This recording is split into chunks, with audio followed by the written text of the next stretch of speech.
네, 오늘 성경에서는 사두개인들과 서기관 한 사람이 각각 예수님께 질문하는 내용을 다뤘습니다. 먼저 사두개인들은 부활을 부정하려는 목적으로 예수님께 논쟁을 걸었습니다. 또 한 서기관은 신앙적으로 주님하고 일치하는 부분이 많아서 네가 하나님 나라에서 멀지 않도다 크게 칭찬을 받았습니다. 먼저 우리가 이 사두개인들의 신앙 유형을 현세 중심적 신앙이라고 부릅니다.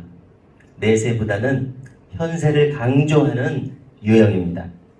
영적인 존재인 하나님은 믿지만은 부활은 부정합니다. 항상 궁금한 것이 어떻게 모세오경을 계속 읽은 사람들인데 부활을 부정하는지 참 궁금해요. 하여튼 사두개인들은 부활을 부정하는 신앙을 가지고 있습니다. 부활을 지금 주장하셨죠. 주님은 계속해서 이 주님을 공격합니다. 눈에 보이는 물질적인 세계만을 믿는 자들을 유물론자라고 합니다. 오직 물질밖에 없다. 유물론자. 그래서 공산주의를 보면은 진화론적인 유물론 위에 서 있기 때문에 그들은 신을 부정할 수밖에 없는 사고방식을 가지고 있습니다. 사두개인들은 그러면은 유물론적인 신앙을 가졌다. 이런 신앙이 성립하는지는 모르겠습니다. 근데 유물론적인 신앙을 가졌다. 우리는 이렇게 말할 수 있습니다. 눈에 보이는 것만 중시하는 타입입니다. 그래서 자기들이 잘 쓰고 있는 논리를 갖다가 예수님을 지금 공격합니다. 모세율법에 보면 형사취수라는 율법이 있습니다. 무슨 뜻입니까?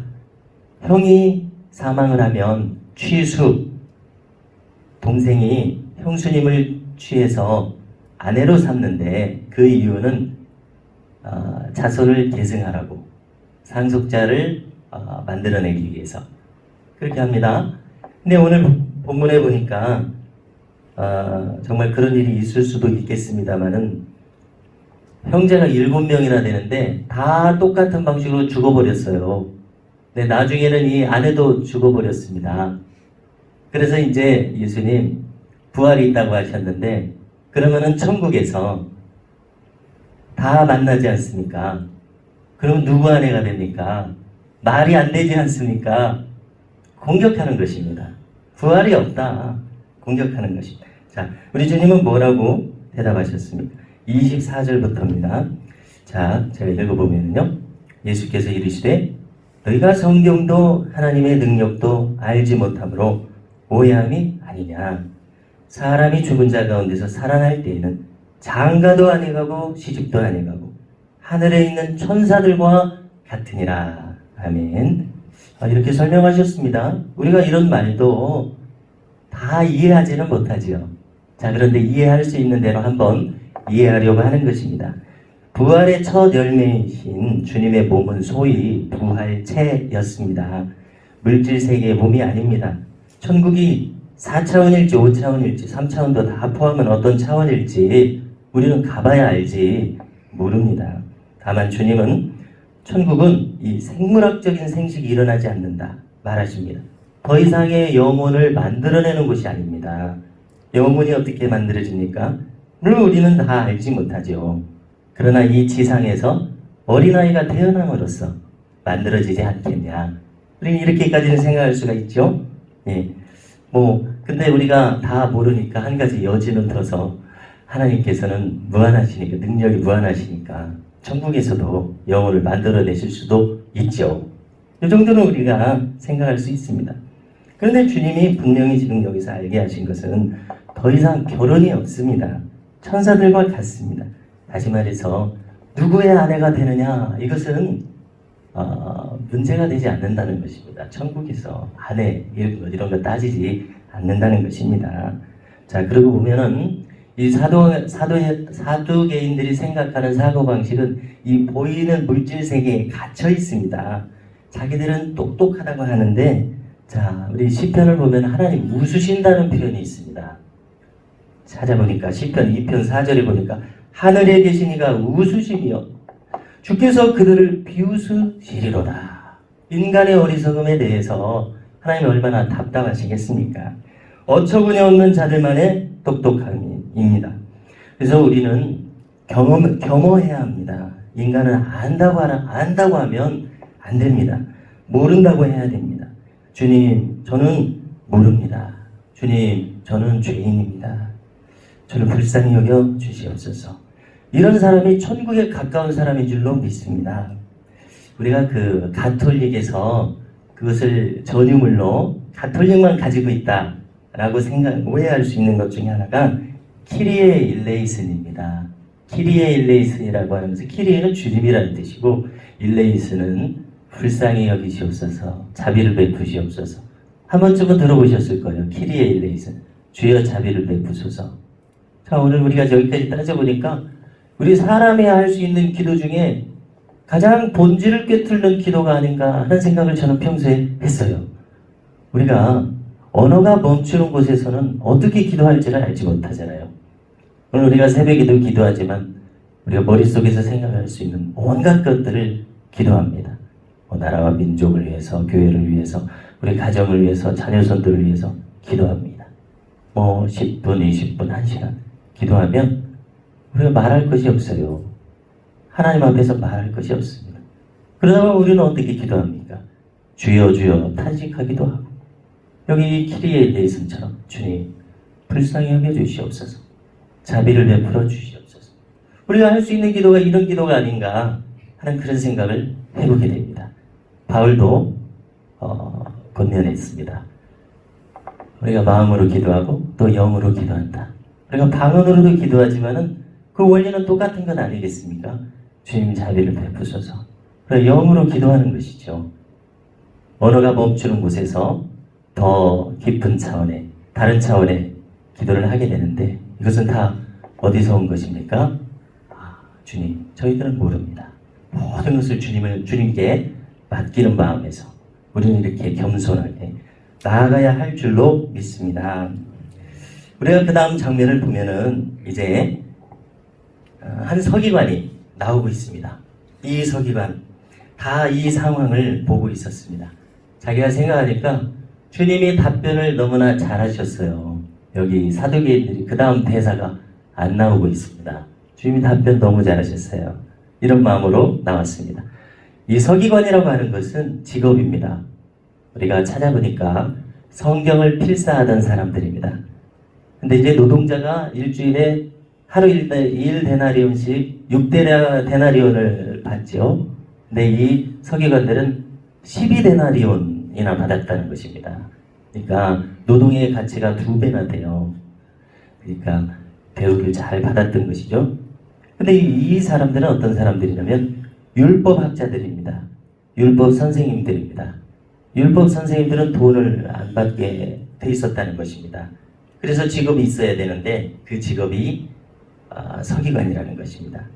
자, 이 율법 선생님들은 사두개파, 바리새파 둘로 나눠지는 것을 우리가 성경을 읽으니까 알게 되죠. 사두개파는 부활이 없다고 말하는 사람들이고 바리새파는 그나마 부활이 있다고 말하는 사람들입니다.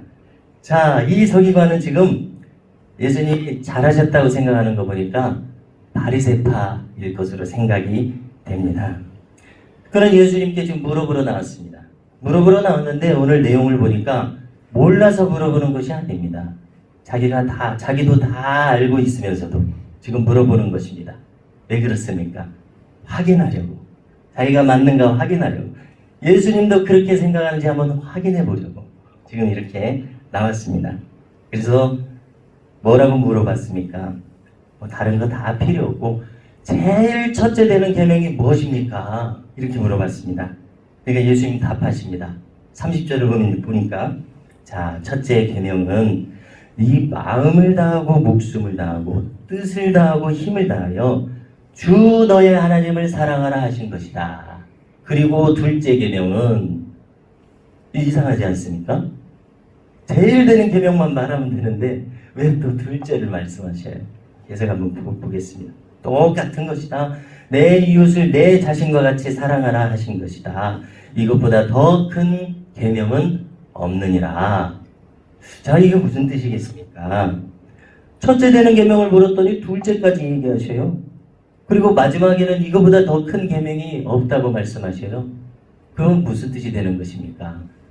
첫째 계명이라고 말하고 둘째 계명이라고 말하는 건 하나님을 사랑하라, 모든 걸 다해서 이웃을 다 사랑하라, 이것이 똑같은 것이라고 지금 말씀하신 것입니다.